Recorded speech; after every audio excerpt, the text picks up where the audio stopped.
नमस्कार, आकाशवाणी देहरादून से प्रस्तुत है प्रादेशिक समाचार। पहले मुख्य समाचार। मुख्यमंत्री पुष्कर सिंह धामी ने कहा है कि प्रदेश में 250 तक की आबादी वाले गांवों को मुख्यमंत्री सड़क योजना से जोड़ा जाएगा। प्रदेश के सभी जिला मुख्यालयों में आज राज्य सरकार के 1 साल पूरा होने पर 1 साल नई मिसाल कार्यक्रम आयोजित किए गए। सूरत की एक अदालत ने कांग्रेस नेता राहुल गांधी को मोदी सरनेम को लेकर की गई टिप्पणी मामले में दोषी करार दिया। और टनकपुर में बस की चपेट में आने से 5 श्रद्धालुओं की मृत्यु हो गई, 7 घायल। मुख्यमंत्री ने आर्थिक सहायता देने की घोषणा की। समाचारों के साथ मैं व्याख्या चंदोला। अब समाचार विस्तार से। मुख्यमंत्री पुष्कर सिंह धामी ने कहा है कि प्रदेश में 250 तक की आबादी वाले गांवों को मुख्यमंत्री सड़क योजना से जोड़ा जाएगा। आज मुख्यमंत्री ने सरकार के 1 साल पूरा होने पर देहरादून में आयोजित कार्यक्रम में ये घोषणा की। श्री धामी ने कहा कि प्रतियोगी परीक्षाओं में भाग लेने वाले युवाओं को यात्रा में 50% छूट दी जाएगी और कक्षा 6 से छात्रों को विज्ञान विषय पढ़ाया जाएगा। उन्होंने श्रमिकों के बच्चों की शिक्षा के लिए चल स्कूलों का संचालन करने और विधवा पेंशन समेत कई अन्य घोषणाएं की। श्री धामी ने कहा कि 1 साल में राज्य में धर्मांतरण रोकने के लिए कानून बनाने से लेकर नकल विरोधी सख्त कानून लाने का काम किया है ताकि युवाओं को उनकी योग्यता के आधार पर नौकरियां मिल सकें। इस मौके पर उन्होंने 1 साल नई मिसाल नाम से प्रकाशित विकास पुस्तिका का भी लोकार्पण किया। मुख्यमंत्री ने कहा कि सरकार ने पर्यटन नीति में 100% छूट का प्रावधान किया है। ये पर्यटन का क्षेत्र हमारे लिए बहुत बड़ा गेम चेंजर होने वाला है, इसलिए हमने इसमें 100% सब्सिडी का प्रावधान किया है और सभी जो होने वाले काम हैं, हमारे सभी विभाग हैं, उनको एक सरलीकरण की प्रक्रिया को अपनाना है। ये सरलीकरण प्रक्रिया का ही जो है एक पार्ट है जो हमने पर्यटन नीति के रूप में हम लाए हैं। इस बीच प्रदेश के सभी जिला मुख्यालयों में राज्य सरकार का 1 साल पूरा होने पर 1 साल नई मिसाल कार्यक्रम के तहत जनसेवा विषय पर कार्यक्रमों का आयोजन किया गया। इसी के तहत बागेश्वर जिले के ऐतिहासिक नुमाइश खेत मैदान में सरकार के विभिन्न विभागों के स्टॉलों के माध्यम से सरकार की उपलब्धियों व योजनाओं की जानकारियां दी गईं। इस मौके पर विभिन्न क्षेत्रों में बेहतर कार्य करने वालों को सम्मानित किया गया। टिहरी जिले में चिकित्सा और बहुउद्देशीय शिविर का आयोजन किया गया। कार्यक्रम में जिले के प्रभारी मंत्री प्रेमचंद अग्रवाल ने विकास पुस्तिका का लोकार्पण किया। हरिद्वार में राज्य सरकार के 1 साल पूरा होने पर सांसद डॉक्टर रमेश पोखरियाल निशंक और जिले के प्रभारी मंत्री सतपाल महाराज उपस्थित रहे। डॉक्टर निशंक ने कहा कि सरकार का 1 साल उपलब्धियों भरा रहा है और हरिद्वार का भी विकास हुआ है। 1 वर्ष का जो कार्यकाल है वो बेमिसाल है। अवस्थापनाओं की दिशा में हो, सड़क, बिजली, पानी, चिकित्सा, शिक्षा, विभिन्न क्षेत्रों में क्या हो और अंतिम छोर पर बैठे रहने वाले व्यक्ति को भी जिस तरीके से सुविधाएं मिली हैं और बिहार में जिस तरीके से काम हुए हैं, जिस तरीके से आज हरदा तब और अब है, प्रत्यक्ष को प्रमाण की जरूरत नहीं होती और इसलिए मैं सरकार को बहुत बधाई देना चाहता हूँ। उधर रुद्रप्रयाग जिले में आयोजित कार्यक्रम में प्रभारी मंत्री सौरभ बहुगुणा ने सरकार की 1 साल की उपलब्धियों को रखा। इस अवसर पर उन्होंने कई लाभार्थियों को चेक प्रदान किए। चमोली जिले में शिक्षा मंत्री धन सिंह रावत ने कार्यक्रम का शुभारंभ किया। कार्यक्रम में सरकार की 1 वर्ष की उपलब्धियों के साथ विभिन्न विभाग के 40 से अधिक स्टॉल लगाए गए हैं। प्रभारी मंत्री ने जनसभा को संबोधित करते हुए कहा कि केंद्र और राज्य सरकार मिलकर जनमानस के लिए लाभकारी योजनाओं को संचालित कर रही है। उत्तरकाशी में आयोजित कार्यक्रम में राज्यसभा सदस्य नरेश बंसल ने कहा कि पुष्कर सिंह धामी के नेतृत्व में राज्य सरकार ने 1 साल में जनहित में कई उल्लेखनीय और ऐतिहासिक कार्य किए हैं।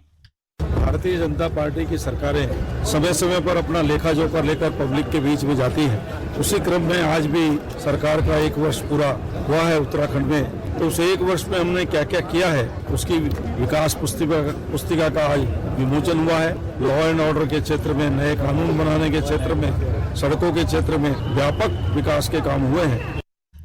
गंगोत्री विधायक सुरेश चौहान ने कहा कि पिछले 1 साल में प्रदेश के साथ ही उत्तरकाशी जिले में भी अभूतपूर्व विकास कार्य हुए हैं। नैनीताल जिले के हल्द्वानी में विभिन्न विभागों ने स्टॉल लगाकर लोगों को सरकार की जन कल्याणकारी योजनाओं की जानकारी दी। पौड़ी में कैबिनेट मंत्री चंदन रामदास ने राज्य सरकार की एक साल नई मिसाल के अंतर्गत आयोजित जनसेवा कार्यक्रम का शुभारंभ किया। उन्होंने कहा कि राज्य सरकार प्रदेश के विकास के लिए संकल्पबद्ध है। इस अवसर पर अल्मोड़ा में विभिन्न विभागों, स्वयंसेवी संस्थाओं और जनसेवा केंद्र की प्रदर्शनी लगाई गई। ये समाचार आकाशवाणी देहरादून से प्रसारित किए जा रहे हैं। गुजरात में सूरत की एक अदालत ने कांग्रेस नेता राहुल गांधी को मोदी सरनेम को लेकर वर्ष 2019 में की गई टिप्पणी के आपराधिक मानहानि मामले में दोषी करार दिया है। कांग्रेस नेता ने लोकसभा चुनाव से पहले कर्नाटक के कोल्लार में एक जनसभा को संबोधित करते हुए आपत्तिजनक टिप्पणी की थी। अदालत ने उन्हें 2 वर्ष जेल की सजा भी सुनाई है। हालांकि न्यायिक मजिस्ट्रेट एच वर्मा की अदालत ने राहुल गांधी को जमानत दे दी है और सजा पर 30 दिन की रोक लगाई हुई है ताकि वे इस अवधि में ऊपरी अदालत में अपील कर सकें। इस फैसले के बाद राहुल गांधी की वायनाड संसदीय चुनाव क्षेत्र से संसद सदस्यता भी जा सकती है।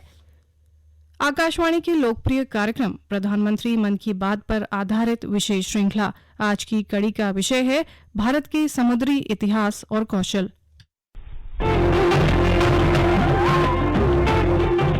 लोग, आवाज और सीधा संवाद, यानी आपके हम सबके मन की बात। जी हाँ, ऐसे ही करोड़ों लोगों से जुड़ जाते हैं हमारे प्रधानमंत्री हर महीने मन की बात प्रोग्राम के साथ। आकाशवाणी पर यह सिलसिला अप्रैल में 100वीं कड़ी के साथ जारी रहेगा।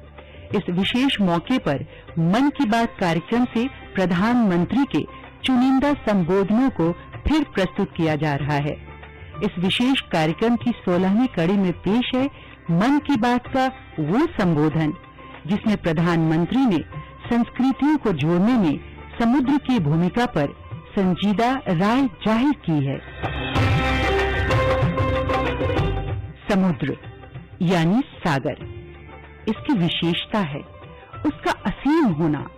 दूर क्षितिज तक उसका विस्तार सृष्टि के अनंत होने का बोध कराता है।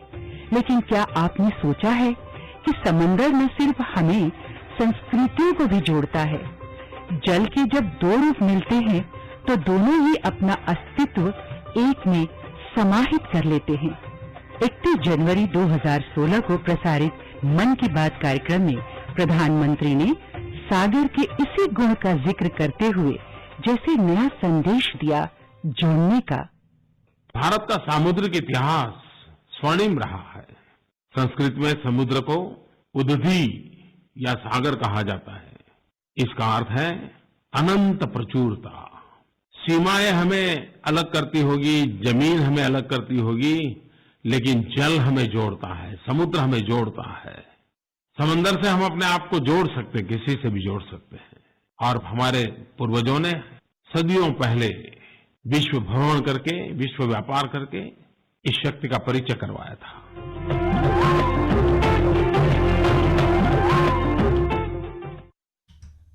चंपावत के टनकपुर में पूर्णागिरि मेले में बस की चपेट में आने से 5 श्रद्धालुओं की मृत्यु हो गई और 7 अन्य घायल हो गए। घायलों का टनकपुर उप जिला चिकित्सालय में उपचार चल रहा है। प्राप्त जानकारी के अनुसार सभी श्रद्धालु उत्तर प्रदेश के बहराइच से पूर्णागिरि मेले में आए थे। घटना पर मुख्यमंत्री पुष्कर सिंह धामी ने दुख जताया है। मुख्यमंत्री ने अधिकारियों से घटना की जानकारी लेते हुए घायलों को बेहतर स्वास्थ्य सुविधाएं उपलब्ध कराने के निर्देश दिए। साथ ही मुख्यमंत्री ने मृतकों के परिजनों को 1 लाख और घायलों को 50,000 रुपये आर्थिक सहायता देने की घोषणा की।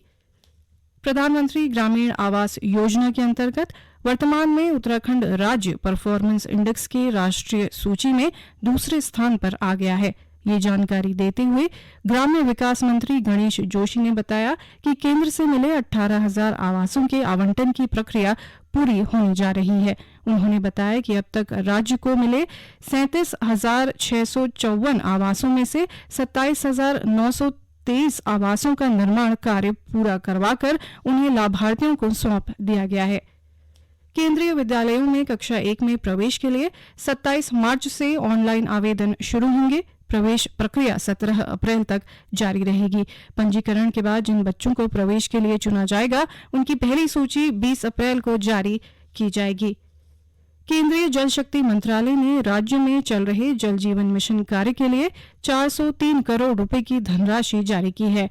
पेयजल सचिव नीतेश झा ने बताया कि चालू वित्तीय वर्ष में केंद्रीय जल शक्ति मंत्रालय से 806 करोड़ की धनराशि 2 किस्तों में राज्य को प्राप्त हुई थी। उन्होंने बताया कि अब तीसरी किस्त मिलने से मिशन के कार्यों में और तेजी आएगी।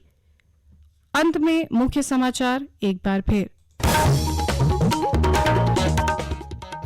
मुख्यमंत्री पुष्कर सिंह धामी ने कहा है कि प्रदेश में 250 तक की आबादी वाले गांवों को मुख्यमंत्री सड़क योजना से जोड़ा जाएगा। प्रदेश के सभी जिला मुख्यालयों में आज राज्य सरकार के 1 साल पूरा होने पर 1 साल नई मिसाल कार्यक्रम आयोजित किए गए। सूरत की एक अदालत ने कांग्रेस नेता राहुल गांधी को मोदी सरनेम को लेकर की गई टिप्पणी मामले में दोषी करार दिया। और टनकपुर में बस की चपेट में आने से 5 श्रद्धालुओं की मृत्यु हो गई, 7 घायल। मुख्यमंत्री ने आर्थिक सहायता देने की घोषणा की। इसके साथ ही प्रादेशिक समाचार का ये बुलेटिन समाप्त हुआ। नमस्कार।